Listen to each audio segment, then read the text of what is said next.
our heritage is one of celebration, and there's a richness to it that we have taken for granted. And I want to use this as an opportunity to talk about that. So if we start talking about Ajdadi, I go into that a lot. And also, I mean, I call it sometimes Palestinian washing. You know, by slapping on something saying we're Palestinian, it doesn't stop there. And no Battiha, okay, great. Those are the symbols that, you know, Sulaiman Hurani and Salman Mansour came up with. But are they just the symbols that we want to be represented by? But our history and identity is so rich. It is rich. We could have started this. Yeah, we could have. No way! Amazing. Fazireen. Hi, everyone. I'm Dana Al-Hanbali, and this is Something to Consider. My next guest is a special one. And to mark the occasion, he's actually brought in his own tea and sage. This is definitely not a regular interview. I met this person at an event celebrating the heritage of Palestine very, very recently. And I fell in love with the way that he so poignantly articulated his love for our culture and our heritage in a way that I feel like we don't do enough of. A lot of the time when it comes to celebrating our identity and our history, it comes from a place of pain, when really it should be part of our everyday and our everyday in everything that we do. And I felt like it was the perfect kind of opportunity to kind of bring him on the show and have a conversation about what he does and his thoughts on culture, heritage, and identity. So I'd like to welcome Zak Jarallah, or Zak. أهلا وسهلا. Thank you very much. والله شرفتينا. Thank you. والله أنت اللي شرفتنا. Thank you for being here. Thank you. Thank you very much. I love what you're wearing. Yeah, thank you. So, لازم الكوفية, of course, as part of the representation. I've been wearing the kufiya actually for the last 3 years, non-stop, since 2021, the events of Zak Jarallah. And after that, I basically said, why don't we be unapologetic about our Palestinian identity and be bold in our representation? And so, yeah, I wear it. It almost makes me stand a couple of feet taller, right? So that, and then I'm wearing a abaya from a repurposed thobe. It's an antique thobe that I bought from the old city of Jerusalem. This is that as well. I absolutely love it. Thank you very much. I usually start the episodes with a question that gives the audience a little bit of context about your life. Sure. So what context do we need to know about your life, the way that you grew up, who you are, where you come from, to get a little bit of an understanding about you? Sure. So, first of all, I'm Zak Jarallah. Nice to meet you. I am a Palestinian. Both my parents are from Jerusalem. So I'm also from Jerusalem. I grew up in a very classical Palestinian household where news was always on television. We were always watching the news. We were always growing up in that environment, understanding what's happening, but also in a spectrum or in some sort of a way, there was a bit of censorship or a silence that we couldn't talk about certain things or not so obvious about our Palestinian identity. So as I grew up older, this sort of concept was challenged through my life. I grew up most of my life here in the UAE. And of course with family in Jordan and Palestine, doing regular trips, being able to visit from that aspect as well. I studied in the UK, so I had also the spectrum of being access to sort of the broader world, see what the West thinks of us also as an identity. And then and then I've come back to work here in the UAE. And I live in Dubai. I work as my full-time job is I'm a management consultant, and amidst a huge multinational Big Four consulting. And I'm also the founder and owner of my own clothing brand called Ajdadi Collective, which is a social enterprise, and it combines the whole concept of tatreez with streetwear in a tatreez streetwear concept. Inshallah. Yeah. I mean, there's a question that kind of begs itself. You work at a multinational conglomerate and you've been wearing the kufiya for the past 3 years? Yeah, exactly. So actually, I have, the way I wear the kufiya, I sort of integrated into my suit as well. I typically wear a 3-piece suit to work, and so how does it fit with the 3-piece and my tie? And I also wear a map of Palestine as a tie pin as well. And, you know, I would go as far as to say what you see here is what you see in the office. I have gone to the office wearing this abaya, this bisht as well. But yeah, I mean, initially there's some questions, but this goes back to what our role is and how do we want to celebrate our identity and our culture and being unapologetic and being bold, and why should we sort of censor ourselves or oppress our voice by not being able to wear, you know, a symbol of our national identity. So yeah, there is initially some backlash. There is initially some commentary. There are clients who, you know, when you first walk into a client office and you're wearing it, they're like, okay, well, how do we take this? Where do we go from here? But I think that's part of it, and that raises the questions where you can have then an opportunity to educate others and raise awareness, amplify Palestinian voices. And as I said, there's a confidence that we should have about wearing it, and let us celebrate that confidence. I absolutely agree, and I admire your ability to do that. But I think what makes you doing this even more important is while it may have started out of wanting to make a statement of asserting your identity in these spaces, I think what's more important is kind of staying true to who we are and embracing who we are. And I think that's one of the beautiful things about now when I sport my kufiye, the fact that it means more to me than just making a statement to the world, a statement that is being seen as rebellion. No, it's actually much deeper than that.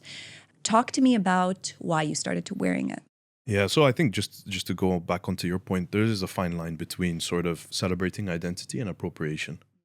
And I think there's a lot of people who somehow they misconstrue that and they say, oh, well, you know, making a statement or being bold unnecessarily. But when it is part of our culture, I mean, the kufiya has always been long part of our identity throughout the Levant, through the Gulf, through everything.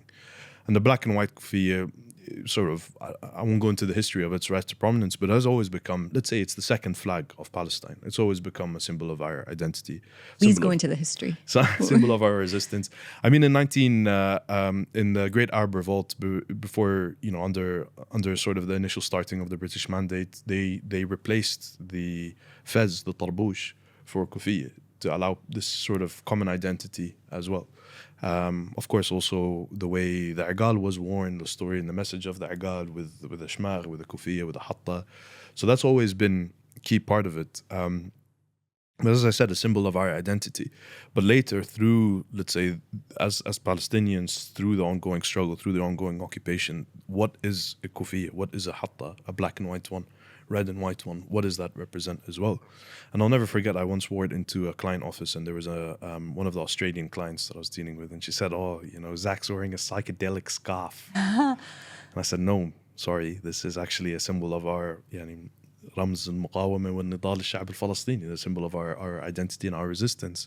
And I was going into the details of it, and you know what white people or Western world is exposed to as part of this identity of the kufiya is that you know, you're in the desert, you're going camping, that sort of thing. But when you sit and you explain it, and well, what does it mean? Why is this as a part of our identity? 2 weeks later, she comes in, she's wearing a Herbawi kufiya from Al Khalil, and she's saying, oh, I love it, and all of these things. And that's part of it, right? That's the platform of being able to educate. But the reason why I wear it is I want to be bold in my representation. I want to tell the world. I almost want to scream from the top of a roof to say, Ana Palestinian, and I don't care. And not for the sake of being Palestinian, but what does it mean to be Palestinian? You know, the strength, the symbols, the identity, the sumud, the muqawmah. Yani those are the very things weaved in the fabric of our Palestinian heritage and our Palestinian identity. And we want to support those. We want to like wave them as a flag, you know. Of course, we don't have an ability to wave a flag, or we can't carry a flag with us everywhere we are. What's the next best thing? And the flag, the kufiya is our second flag. So yeah, that's why I wanted to wear it. And as I said, it does, when I started to wear it, it started to give me this strength, and it started to give me this, you know, I can be, and I talked about this before with you, I can be this professional Palestinian in my workplace and fully represent Palestine and still conduct business at the same time.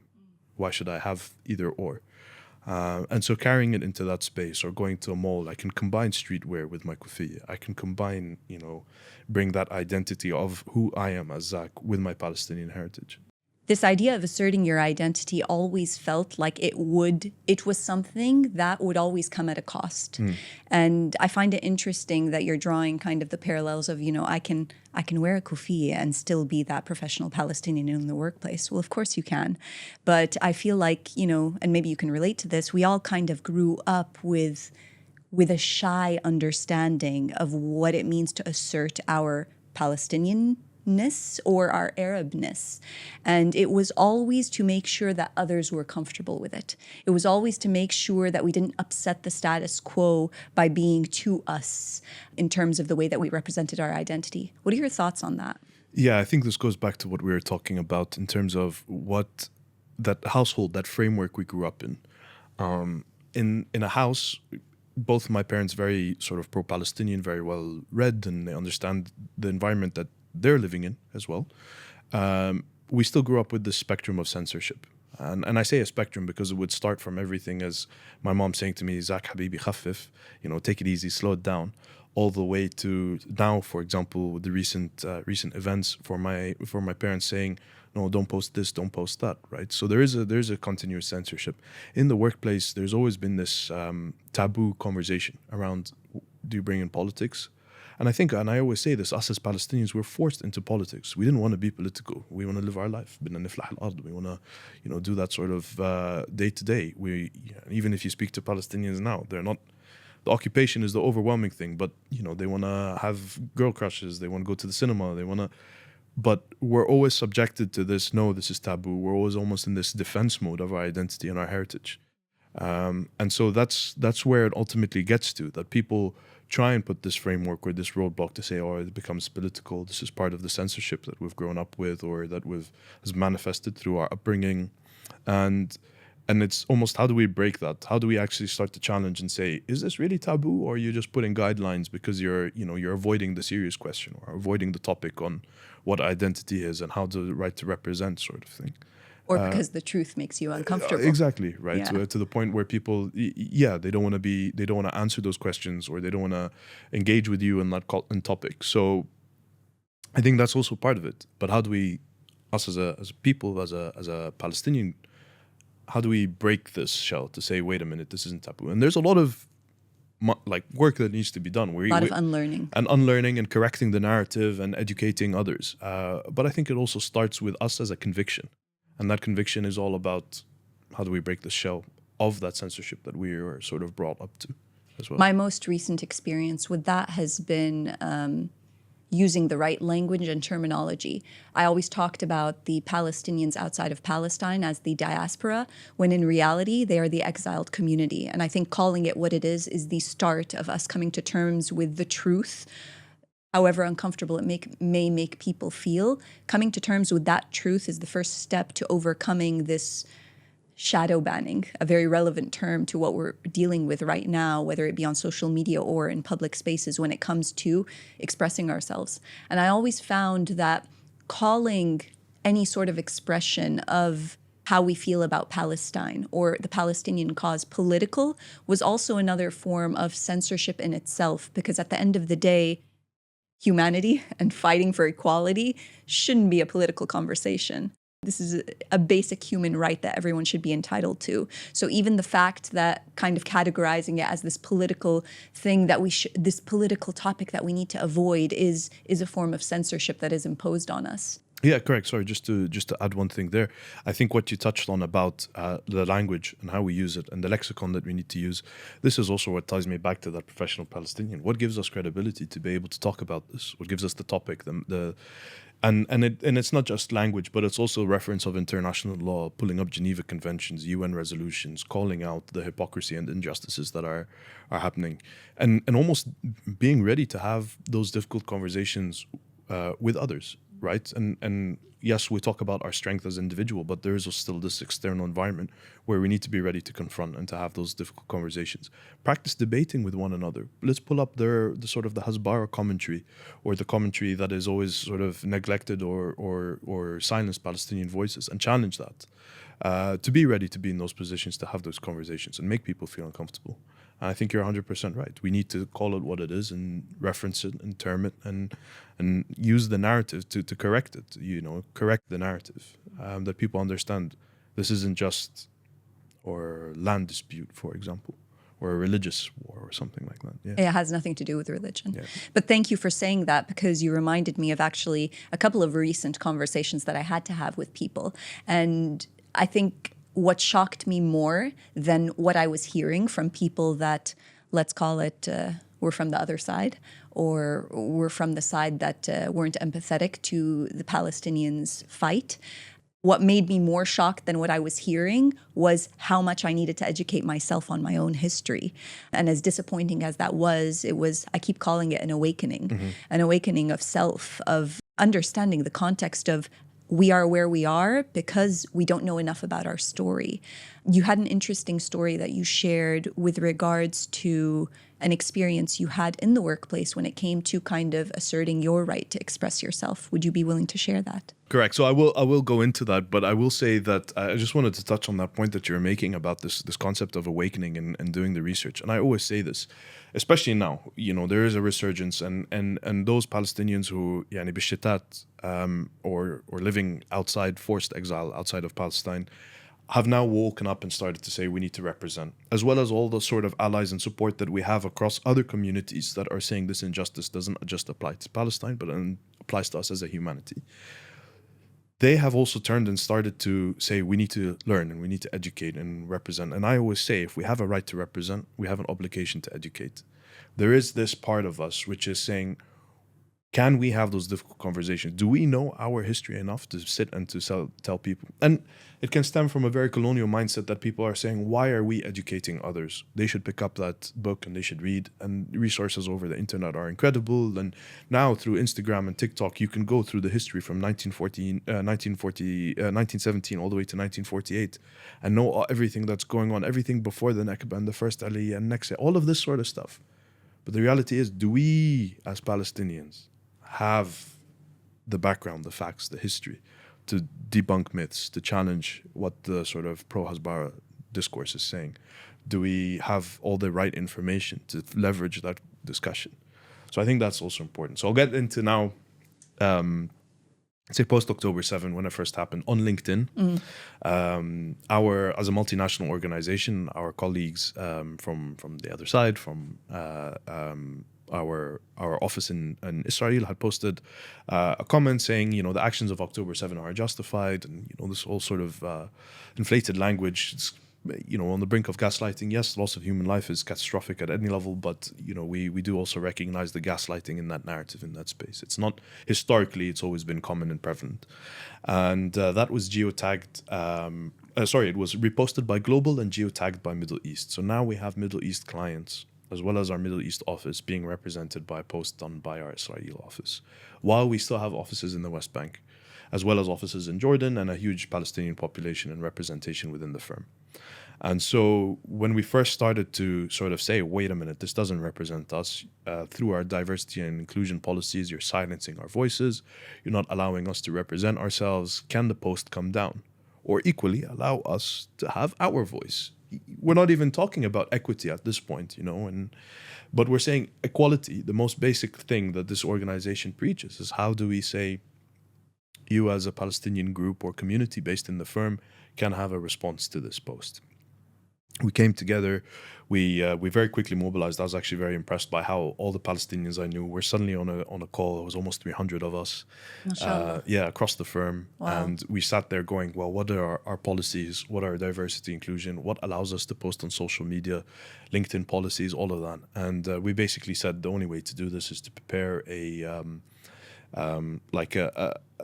form of signatures, and to take that to our senior leadership to say this needs to come down.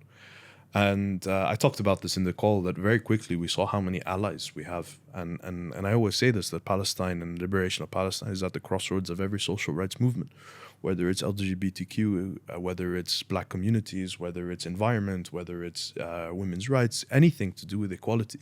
As fundamental as it is, Palestinians are demanding that same equality, right? So everyone, every minority group, every representation was pulling into this and very supportive of the signatures, and they were all signing, and then we were able to submit that to leadership. Now, there's still a lot of bureaucracy, especially within huge corporations that have headquarters in the US and follow certain laws and regulations.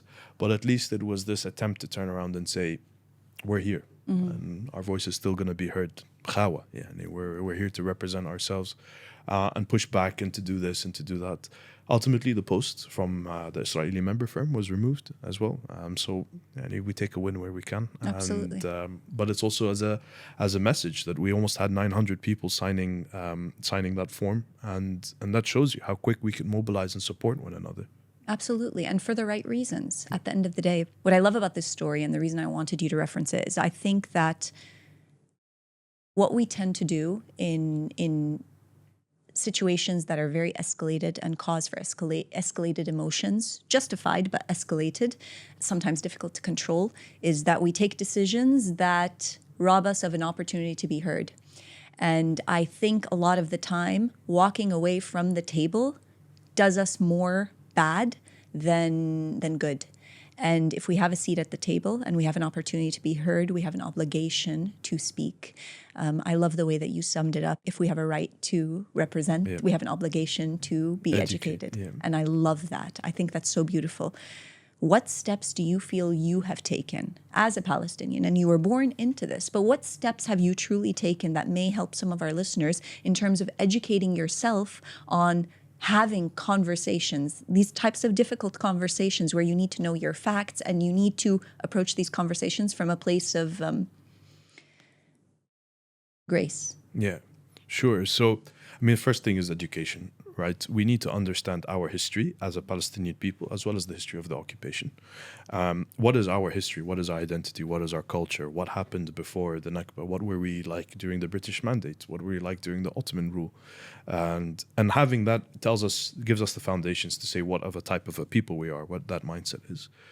Through then that next level of education, when we go through the history, of course, the history in the context of the occupation is essential. And I mean, in the sort of the pro-Israeli narrative that continues to come out is always decontextualizing Palestinians and our plight and our struggle as a people. And by removing that context, they can sort of leverage their narrative, etc. So what is our context? We need to understand the whole history of that context. And it is painful to go through some of the details, but I do suggest there are details to go into, right? Through Instagram, as I said, through social media, there's the whole high-level summary.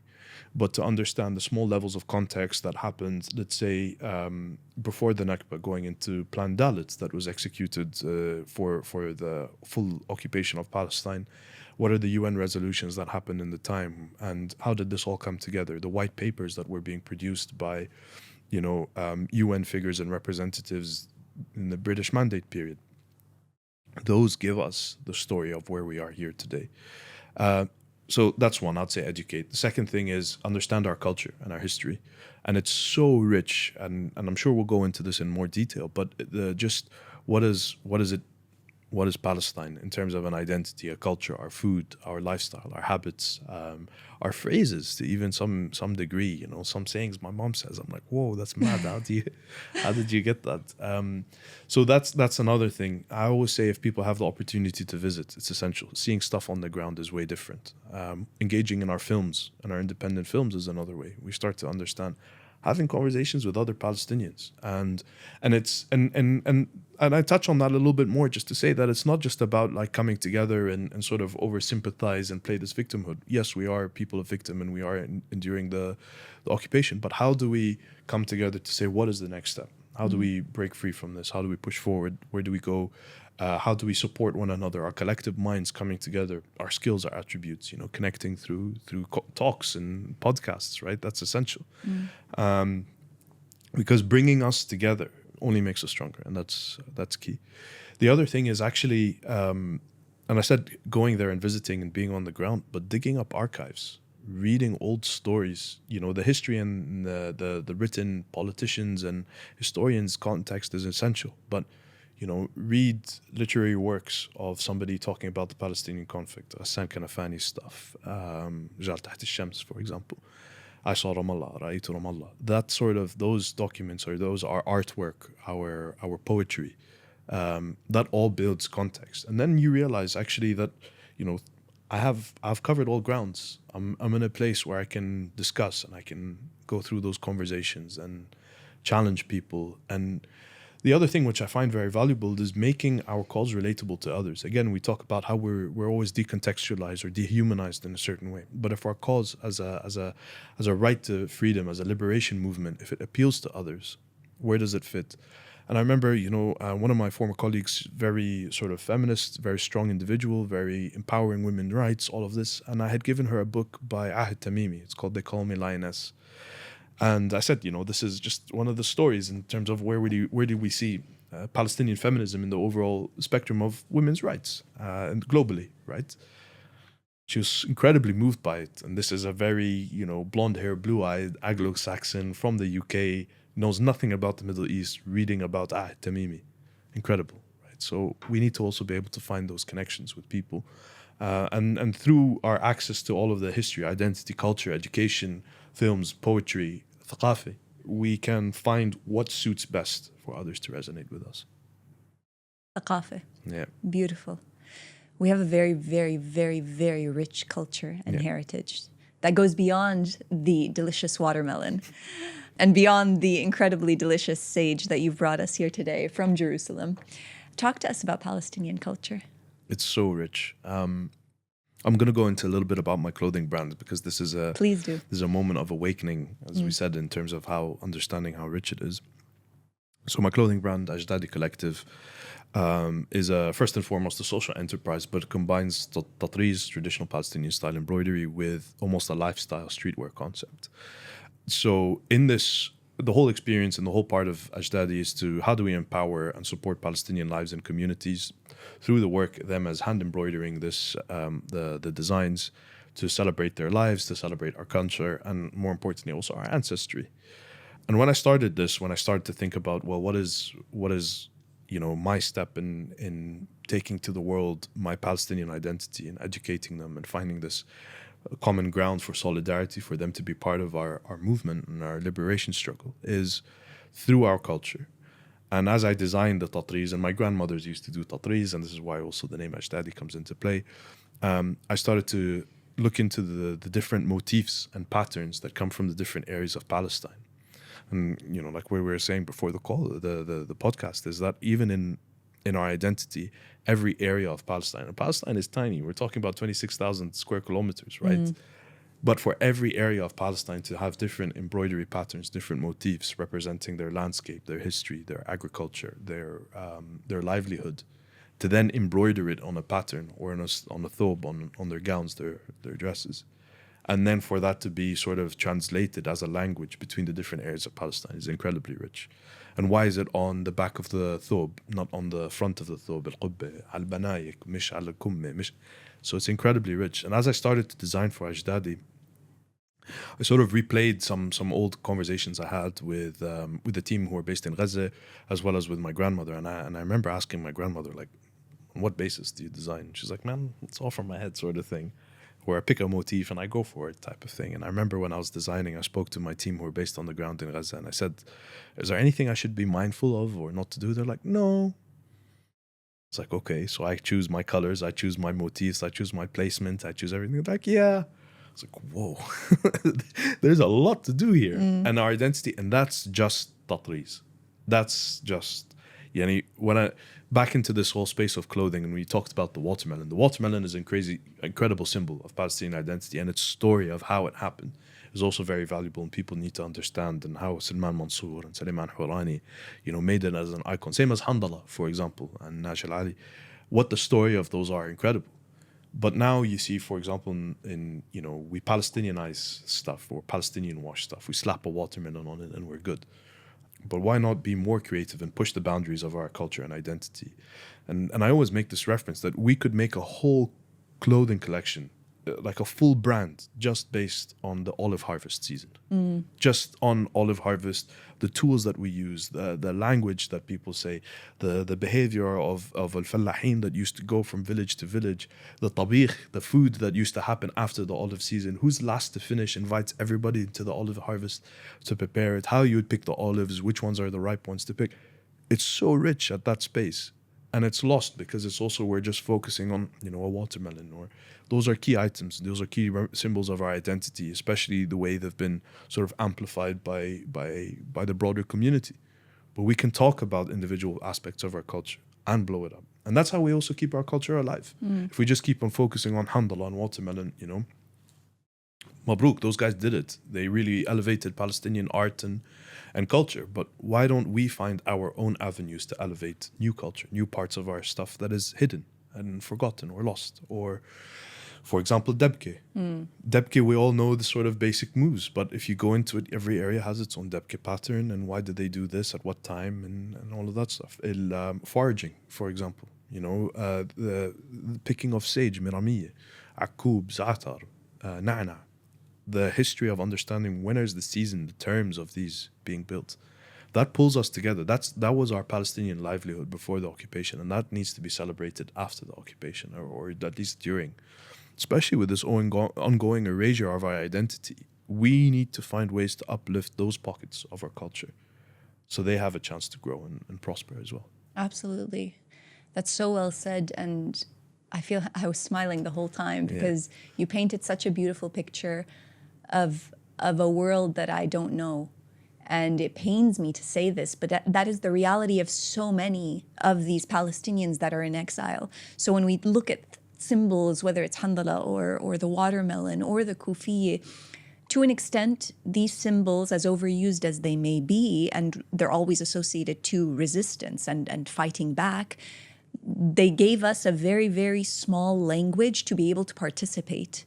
But unfortunately, even these symbols have been weaponized and used against us. And, you know, to your point, we have so much history ingrained in the way that we are as a people that we can draw from. You know, I always wonder what it would feel like, especially because I grew up in the Gulf and I love where I grew up. I consider it my home. But I always wonder how I would feel if I were to be in Nablus. Yeah. Would I feel different? Would I feel like I belong? How did it feel? Like, you've been there, right? Yeah. What happens to someone when they get there? Forget getting there. I know it's a challenge to get past the checkpoints, and travel's horrible. I don't want to get into that. Tell me, what is it like when you're there? I don't know. This is a deep one. I might get emotional, but look, there's nothing else. Like I most recently I was there in last Eid, so it's almost when was it? End of June. Wow. Yeah, and I had been there recently before then, but I'll just sort of talk about that. That there's a moment where you get your passport back and you're sort of allowed, you're given the green light to go in. And your first step outside of the airport. And of course, your luggage is gone and missing and whatever, because you've been sat in a space for 3, 4, 5 hours. You've been asked annoying questions. You need to use the toilet. You're hungry or whatever. But the moment you step out and you're like, this is Palestine. And you're like, that's it. I'm home. The air feels different. Your body responds differently. You feel this, like, you literally like we're an inert sleeping cell that has suddenly come back to life, and it breathes and it exists and it functions. And for me, always, you know, Min al-Quds, being from Jerusalem, the moment that really breaks my heart every single time I go back is when I see the Dome of the Rock, Qubbat al-Sakhra. And it sticks out, you know, despite whatever it is as considered in the sort of the occupations discourse, but the way it represents us as a Palestinian, regardless of religion, but us as a group of Palestinians, as a symbol of our sumud, our identity, our presence, our wujud bil ard, you know, our, on the ground, there it is, in its presence, in its magnificence. And you see the gold just shine off from the light, and you're like, I'm here, I'm home. And that's something, it's absolutely incredible. And then you very quickly realize that, you know, yeah, there's still occupation going around, but this is where you feel you should be. And you start to think, this is how would my life be? And you really want to move away from anything that would create you into a tourist, into something that would allow you to generate memories as fast as possible.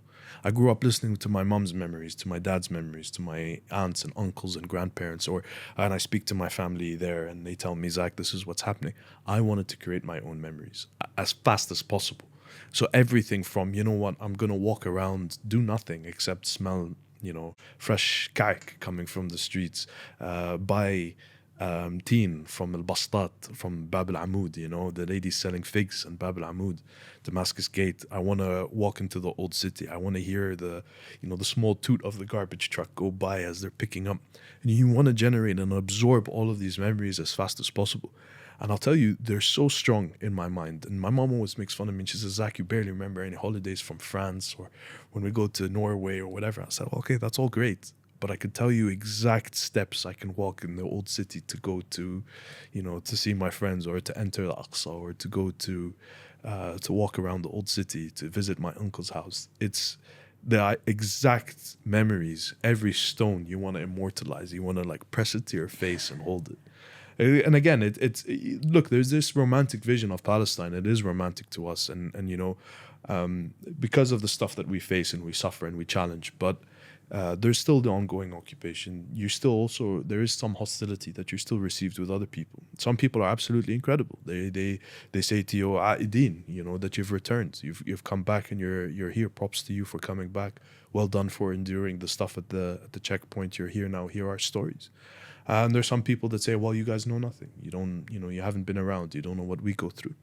So that's the reality. And we do get caught in this sort of, we're welcomed by our people home, but we're not welcome home, you know. And how do we call this a home? And that's where I go back to, where do we create these memories and these beautiful things, these beautiful pockets?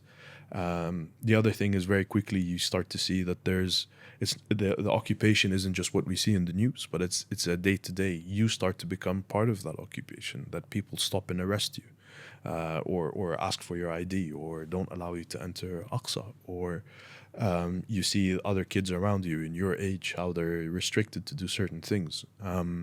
And you very quickly see, well, that stuff isn't televised. You know, Gaza is televised, and it should be. That's the more pressing, and that's the more urgent. But the small things, you know, and you speak to your families or old people. And I remember I was speaking to a lady. She sold me sabr, and I was eating sabr, and I asked her, and she said, "This is the first time I'm able to come out because I'm usually not allowed access, and I don't sit here and whatever." So then you really understand how deeply entrenched the occupation is. Yeah, I mean, you touched on something very important. We can't romanticize the reality of what it is today. As much as we yearn for a piece of it, as much as we yearn for a memory, something that we can cling on to, that represents belonging in some way, we can't romanticize what the reality is. And I find that every single time I talk to someone who is living in Palestine, there's a sadness, there's a heaviness, and I feel like there's a big responsibility on my part to listen. You know, as much as I want to do, it is not on me to dictate. I think they've had the mic taken away from them enough with what they've had to endure, and it's our turn to actually listen to what it is that they want and facilitate help in a way that enables them. How can we move forward? How can we move forward as Palestinians in exile and support our cause? What are some concrete steps we can start taking? I mean, I think we talked about how we have to keep the momentum going in terms of educating, raising awareness, amplifying Palestinian voices. I mean, that's first and foremost. The baseline is the occupation needs to end. And even though more presently the ceasefire. Absolutely. And that's let's say al-Qa'imah, the first thing that needs to happen. The other part of that is, you start to realize that actually they can exist in the confines of the occupation. There is still business that is conducted. There is still human behavior that happens, like I was telling you before. You know, they want to have relationships. They go through divorces. They want to go to the cinema. They want to play football. They have human issues that people forget about. But then how do we connect with those human issues and bring them to light? You know, support businesses that are there. You know, the guy needs somebody to build his website. How is also us as people outside with our networks support them? If I know somebody who's incredible poetry reader, why don't I try and help them find a way to express themselves or get their poetry out or do something? So there's still sort of an avenue where we can be a part of that. There's the immediate needs that we talk about in terms of addressing the occupation. A lot of it is more like awareness and a collective conscious, a collective power that can go and fix this and resolve it in the international and community and the global stage. But there is also the other human aspects of it, which is just how they navigate things from day to day, that they just hit a roadblock that's like, I can't, I wanted to travel, but I can't because I have this, and this, or I don't have a visa, or I don't have. So how do we start to help and build up on those individual things? And I think that's where we can really amplify Palestinian lives, is just to give them the support that, and I think what you're doing is incredible in terms of having those conversations, but to support them at that sort of individual level or human level before we get to this, in addition to the whole community, but to say, how can we connect this person with this person? If there's I was speaking to somebody and he was saying, there's a whole cyber tech industry in Gaza that existed before October 7. How do we get those sort of cyber specialists and competent programmers and web designers and coders into a space where we can give them day-to-day jobs? They were being supported by Palestinian financial institutions. Those institutions now are under certain sanctions or restraints. But how can we lift them up and use them? And we all need some sort of tech support, around the world. So how can we have that as a backbone? So I think that it's just, how do we start to go from, while the external is important, why the whole bigger picture, and while Palestinian resources and amplifying Palestinian voices and this whole essence of solidarity, but also at the individual level, why don't we pick one person and say, I'm going to take you with me through ever. I'm going to make sure you have all the resources, try and amplify you in social networks, professional networks, and bring you up. And if every other Palestinian bishitat in exile is to do that, we'll suddenly see we're elevating the next generation, where we're strong enough and we're equipped and we have the tools to sort of start to overcome this occupation. I agree with you 100%. And I feel like, especially with everything that's happened since October, if anything, it has brought together communities of Palestinians from all over the world. And we are at a stage where, we're meeting each other. We're meeting people from Palestine who were as, if not more, competent in terms of what they were able to do. They had businesses, they were entrepreneurs, they were cut off from funding, they were cut off from jobs, they were cut off from the outside community because of what has happened. So a large part of our responsibility is to almost create a web, literally, or an ecosystem of supporting and enabling them. I think that's incredibly important. Yeah, I'll just add to that. I mean, and I use this, the Jews have this thing where they say if one of them succeeds, he needs to take 10 with them. That's beautiful. I mean, there is that sense of community that they have. And or some of the challenges that we see as Palestinians, there's a lot that gets in between us. And it goes back to, sure, like if we just focus before October 7, there is this victimhood that we do play. And for example, even with the clothing brand, or when I go to Ramallah and you say, oh, well, how about this? مو يا أخي الاحتلال ولا المحسوم مسكر, and the checkpoint is closed, for example, and it's like, we know the checkpoint is going to be closed. How can we navigate that? But it's very easy to regress and to feel that sort of inferiorness. And that's designed. That's designed by the occupation. We can't take that away from them, and we can't say that this is incorrect or whatever. But at least can we give them an alternative? Can we say, I'm going to pull you with me in this journey through the social network, amplify your lives, enable you to go on and to do more and to succeed? Thank you for saying that, because I agree with you 100%. And I think this, I don't know what to call it, but this, I'm talking about the outside community, obviously, but as an outside community, assuming that there is no way around the difficulties of supporting and helping Palestinians, I think is just a cop-out. At this point, we live in a world where we have access to everything. So to cop out of helping in any way is unacceptable. When there's a will, there's a way. The challenge is making the choice and committing to that choice. And I've talked about that multiple times with regards to the cause and outside of the cause.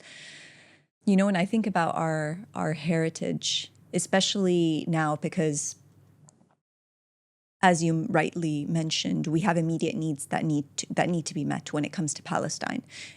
Medical aid, humanitarian aid, obviously a ceasefire, obviously the end to the genocide, and then in turn the occupation.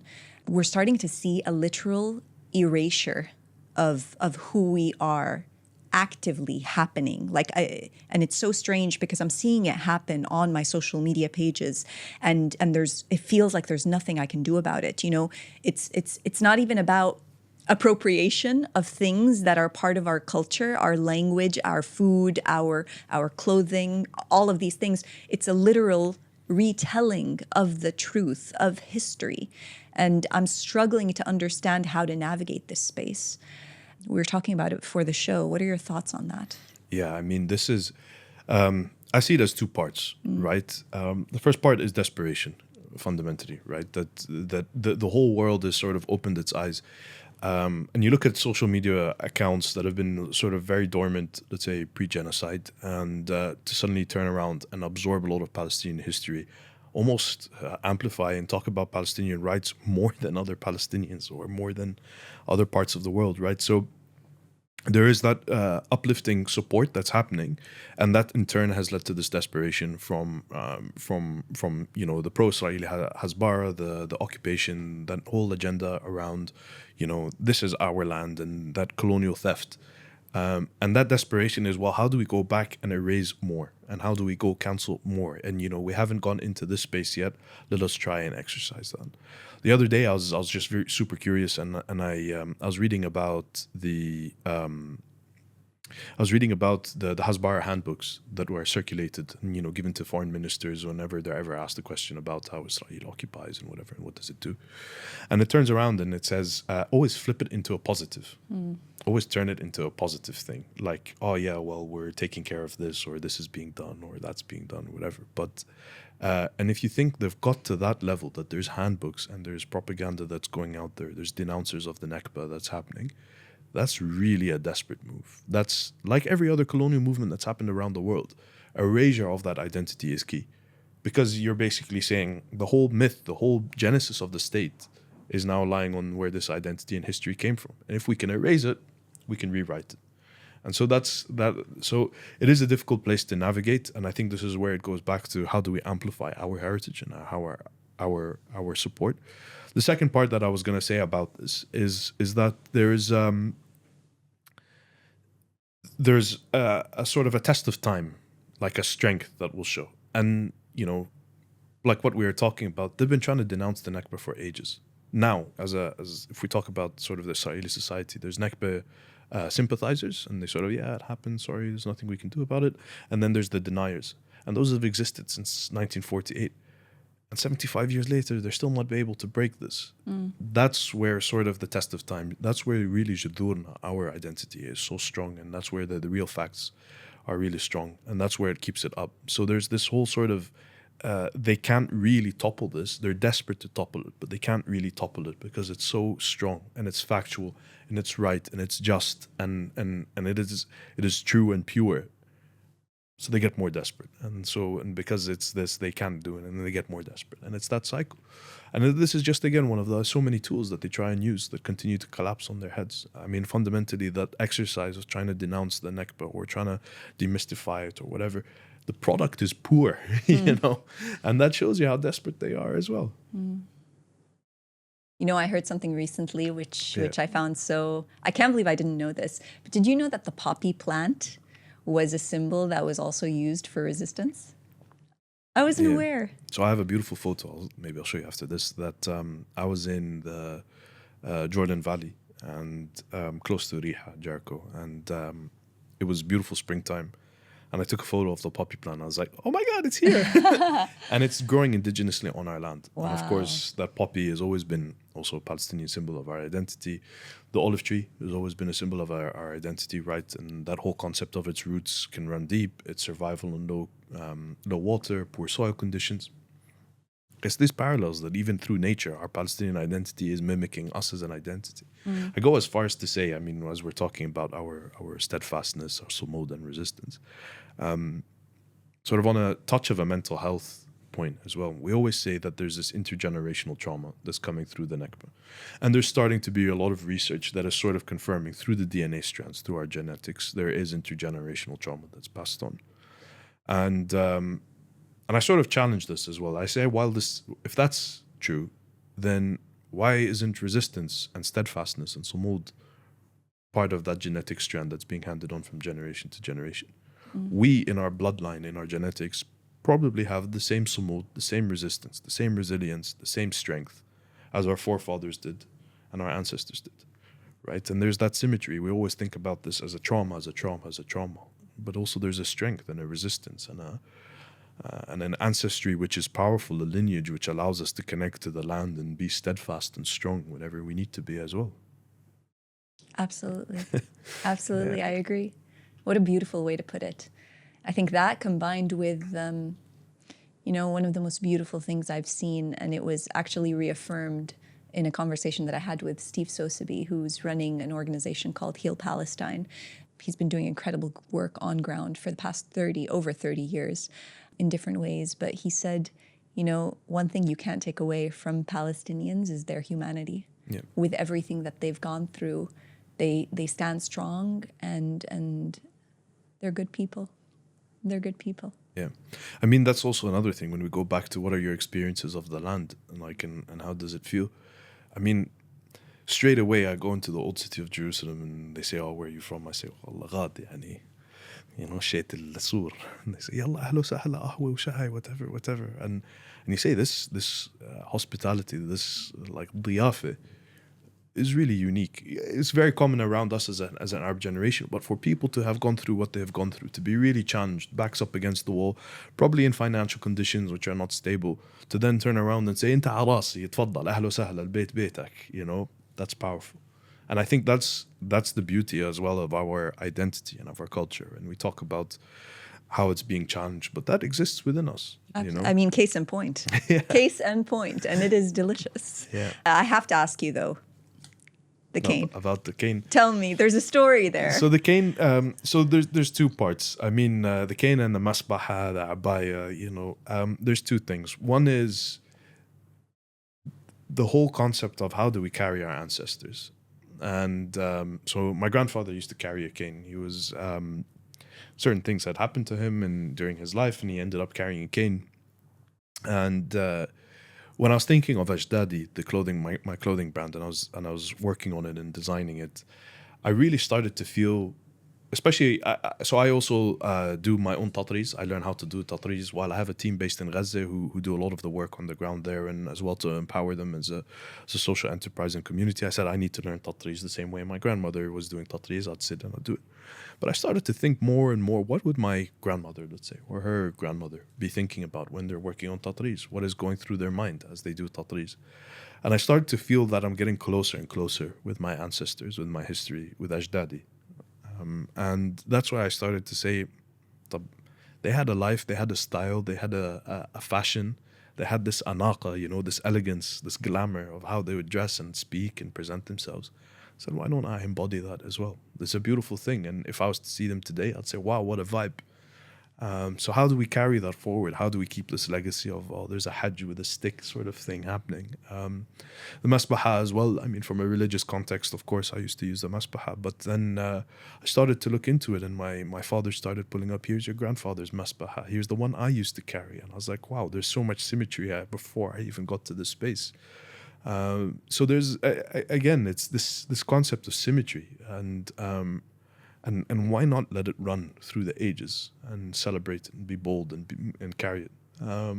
Started off as a joke, but then I turned around and said, I really like it, and I enjoy walking with it. As I said, with the kufi, it makes me walk, a couple of centimeters higher every day. You made me want to end the episode with my kufi لحظة. Yeah. وهاي كوفية محترمة فيها هباب as well. شايف? Yeah. Only the best. So that's also it as well. Like as we continue to educate people, why, for example, does the kufiya have ihbab on it, make it thicker in winter and not winter? Why were we wearing it during winter months? How would we wear it during winter months versus not? That sort of stuff. And those are small key differences that when we talk about our history and our identity and our heritage, it can continue and it can go on, which is important. But it's the subtle things that I think, the devil is in the detail. And how do we keep those details alive? Absolutely. And I think, on that note, I think this is the beginning of a lot of conversations that we're going to be having with each other, and I think with our community. You've given us so much to consider. I usually end episodes with a question where I ask my guest if there's something that they would want me to consider, or if there's a question that you want to ask me. I think what you're like, it's more of a statement. I think you allowing Palestinians and others, friends and family of Palestine, to also be part of these podcasts is incredible. And it shows also how diverse we are in our spaces, and meeting in a common event where we're talking about this, and you've been setting up podcasts. So power to you. Allah yawafik, and inshallah you can continue to do more, and I look forward to having more conversations with you.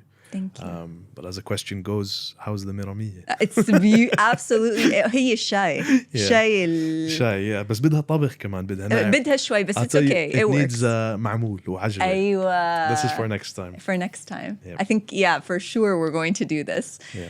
I love it. Thank you so much. Thank you very much. Honestly, you're such what an incredible opportunity to have met you. And I'm so grateful. I'm so grateful to I wish the circumstances were different, but I'm so grateful for the Palestinian community that has emerged from what is going on. I pray for better days. Yeah, inshallah. And of course, I mean, of course, we all pray for a ceasefire, and that's the next step. And then that's not just the end. That's actually the beginning of how do we rebuild and come together as a people, rebuild the whole structure. But yeah, thank you very much. It's been a pleasure. It's an absolute honor for me to be here with you, and hopefully many more to come, inshallah. Inshallah. And to our audience, thank you so much for listening. As always, thank you for the privilege of your time. We hope you found something to consider.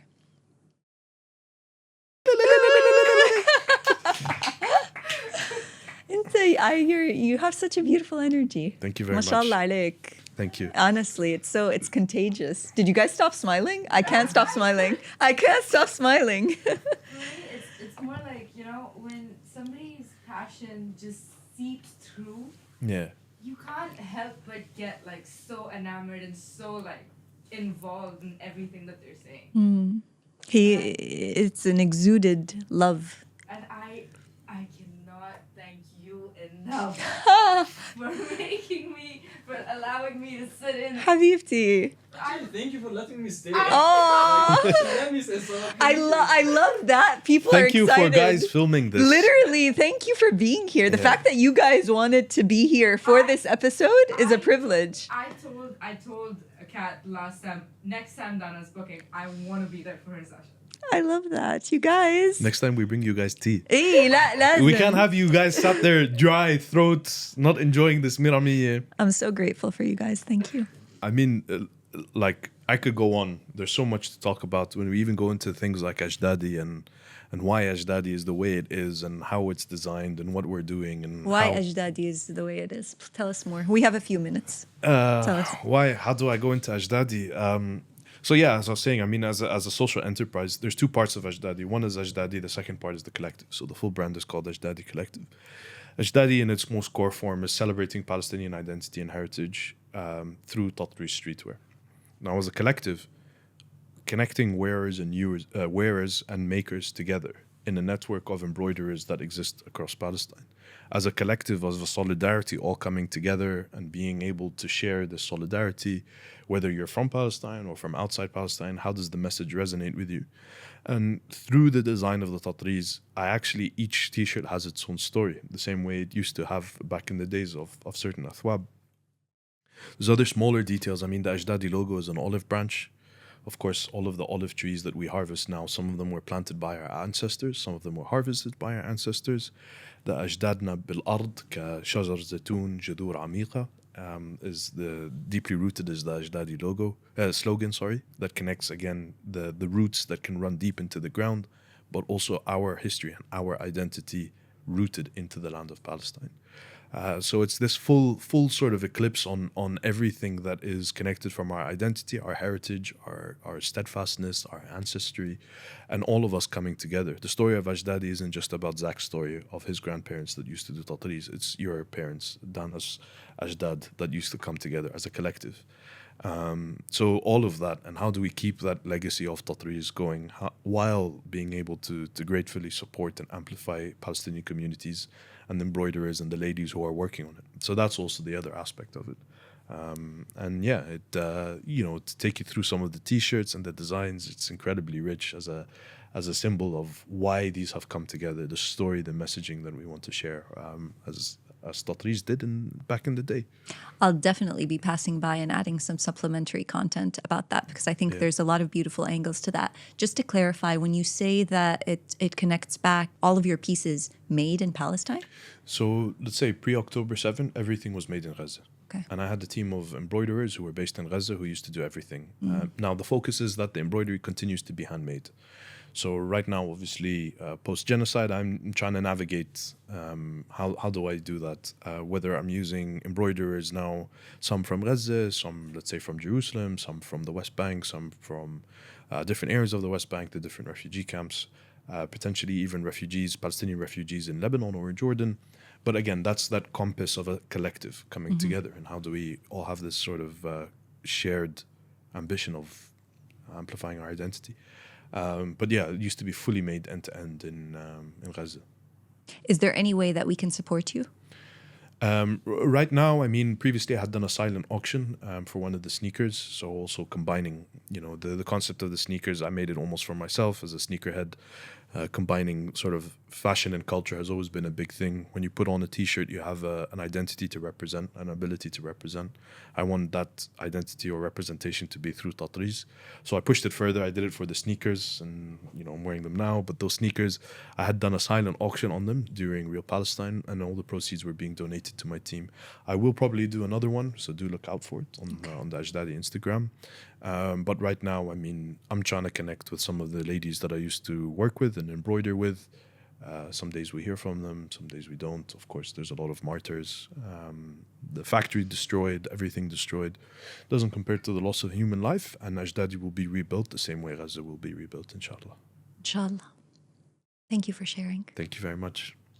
And as always, we hope you found something to consider.